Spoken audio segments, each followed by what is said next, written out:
Ang sugilanon ni Vidal Arellano ang dili malimot nga higante sa Tabuelan sa hilabihan ng Kalinaw sa Tabuelan, Cebu. Diin ang dagat naghalok sa kabukiran. Adunay sugilanon nga gilubong na sa kalibutan. Karon gabi atong balikon ang mga tunog sa karaan. Ang istorya sa usa ka tawo nga hilabihan kadako, apan hilabihan gihapon kahini-kalimtan. Sa sayong bahin sa 1900, niadtong panahon na nga ang mga tawo nagpuyo sa kahayag sa bulan ug dili sa suga. Natawo si Vidal Arellano, usa ka bata nga wala mahadlok sa kahitasan. Sa edad nga napulo, iyang kitason miabot na sa atop sa payag. Sa napulog 5, ang iyang tiil nakalatas sa palibot nga daw ang mga lubi mismo ang mihapakan niya. Dili siya tawok, sultihon sa uban. Anak siya sa unang higante nga mibiya sa kabukiran aron pakiguban sa mga tawo.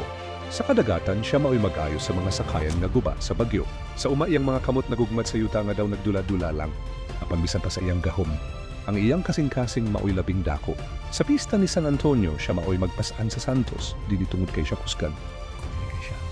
Apan ang kinabuhi sa usa ka higante dili sayon. Ang iyang higdaanan kay walay payag nga igo. Sunod mao ang dahon sa saging sa ubos sa mga bungtod.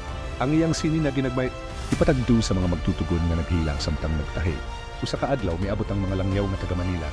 Pakita ang imong gitason sa kalibutan. Sila miingon. Ikaw mo'y labing dakong tawo. Mihilak si Vidal. Nganong kinahanglan man nila akong pahimutang sa libro? Sulti niya sa iyang inahan. Dili ba igo na din hiko? Nga ako ilang higante sa Tabuelan.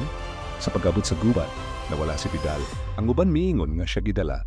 Sa mga hapon, ang uban misultingan siya nga lumos. Sa dagat aron dili na makabalaka. Ang iyang mga minahal. Apan ang tinuod. Ang iyang lawas wala gayud ikaplag.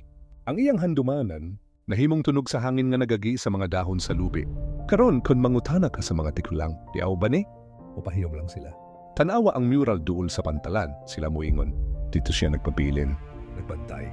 Mga higala ang Tabuelan dili lang dapit sa mga huni sa balud. Dini usab nagpuyo ang mga anino sa karaan. Si Vidal wala mahanaw. Kaya matag bata ang amudaw dini. Dunay damgo nga moabot sa kahitasan. Ug sa matag Hunyo train samtang ang mga bituon nagdungaw. Daw madunggan nimo ang iyang mga tikang, mabugat, malinawon. Ug dini sa kangitngit sa inyong mga radyo, atong isang yaw ang iyang ngalan. Vidal Arellano, ang higante nga wala gayud kalimti.